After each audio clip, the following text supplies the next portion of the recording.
అన్నా, ఆ దూరాన ఉన్న వ్యక్తి పేరేమిటి? అతని పేరు విశ్వామిత్రుడు, తమ్ముడు. మీరు ఎవరో తెలుసుకోవచ్చా? ఈ కిష్కిందాపూర్కి ఎందుకొచ్చారు? పురానికి ఎందుకు వచ్చారు? ఏం కావాలా చెప్పండి. నేను నీకు కావలసిన వాడినే హనుమాన్. ఓ రామా, నా జీవితం నీ సేవకే. మీ మాటే నాకు శ్రీరామరక్ష. నేను మీ సేవకుడినని ఉంటాను.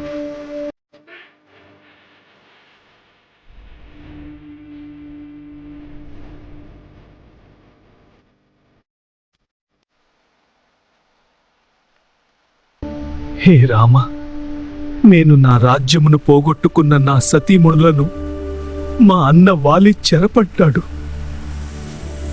కిలే సుగ్రీవా, మీ అన్న వాలి నీ భార్యను నీ రాజ్యమును తీసుకొని నిన్ను వెళ్ళగొట్టడానికి కారణమేమో తెలుసుకోవచ్చా? ఈ కిష్కింధపురికి నిన్ను రాజుని చేస్తా. నీ భార్యను చేపట్టిన మీ అన్న వాలిని హతమార్చి నీకు నీ రాజ్యాన్ని అప్పగిస్తా.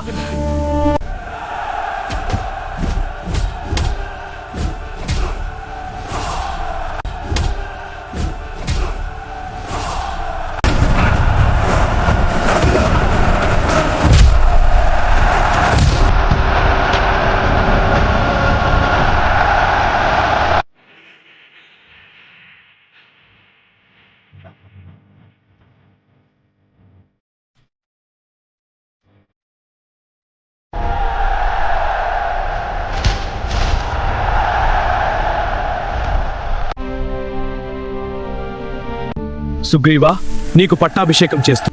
సుగ్రీవ, నేటి నుంచి నువ్వు ఈ రాజ్యం పరిపాలించి మాకు మాట ఇచ్చావు, సీతాదేవి జాడ తెలుసుకోమని. ఈ రోజు నుంచి మనం మహామాత సీతమ్మని కనుక్కోవడమే మన బాధ్యత. వెళ్దాం. నేనిక్కడి నుంచి నీ వెంటే రామ.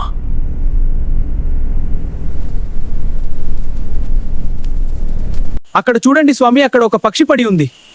అవును స్వామి, ఇద్దరం కలిసి వెళ్తాం.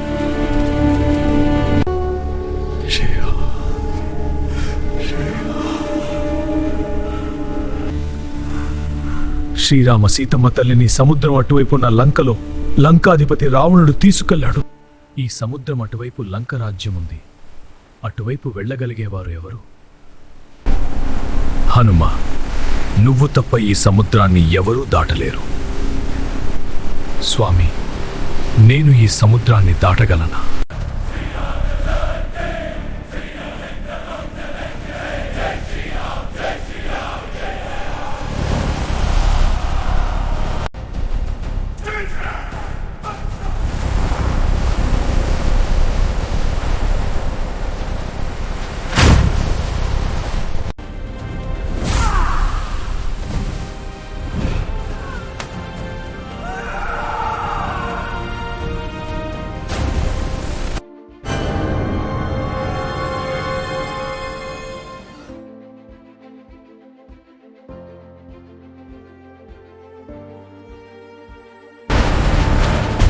వానర నిన్ను నమిలి మింగేస్తా.